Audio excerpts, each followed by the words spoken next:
Allahu Akbar. So, it's already day 20 of Ramadan. Or, 3 weeks gone already. Okay, right now my kids have finally gone to bed. The house is quiet. This is the best moment in a whole day I get, just to sit and even breathe for myself. Anyway, I thought I'd use this quiet moment to do an honest check-in with myself at least. And when I say check-in, I mean a real one. On the one thing that's been sitting in my chest ever since Ramadan started, this past 14 days. Subhanallah. Before this Ramadan began, I had my plans in my head. Those kinds, like, MashaAllah, the Ramadan glow everyone talks about, Quran every day, Taraweeh, and the likes. At least some of it. Just some deep reflections. I was full of plans, goals, and even lists. But then life happened. You know, we plan and Allah plans, and most certainly His is always the best. Exhaustion already. By day 1, day 2, even more exhausted. By day 3 and more. Everything kept getting more disorganized. The baby cluster-fed. I barely made it to Maghrib. The guilt kicked in as I couldn't live up to my own goals. Sometimes I tell myself it might be because I'm a new mum, 'cause I'm nursing, at least, to lighten my guilt. But another part of me whispers, there are so many in your shoes who do better. You too could have. What if you just didn't try hard enough? The Quran too. I haven't touched it the way I wanted. As for Taraweeh, astaghfirullah. And here's the scariest thought I've had. I think maybe it is not just about motherhood or the kids. It's just me. I've changed. I've become a lazy worshipper compared to my life before motherhood. Now I look at myself and wonder, where did that version of me go?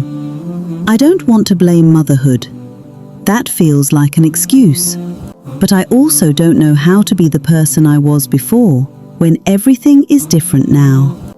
I was sitting with all of this heaviness when I came across a hadith.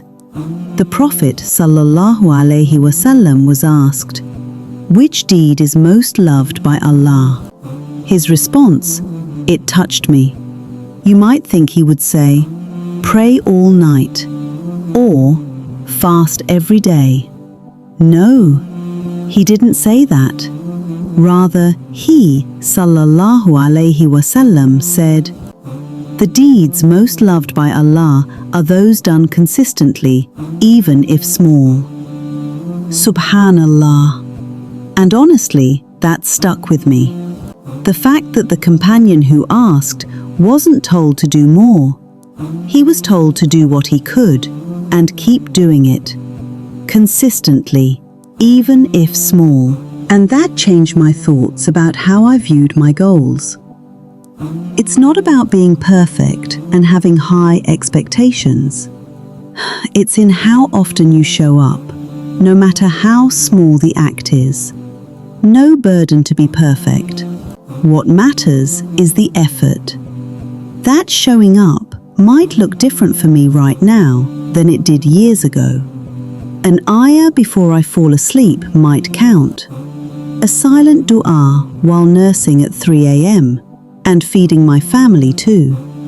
The scholars talk about this, that a woman caring for her home and children with the right intention is engaged in worship.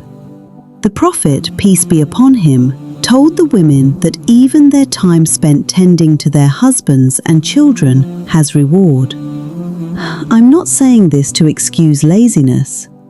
I'm saying this because I need to hear it. The worship of this stage looks different, and different doesn't mean less.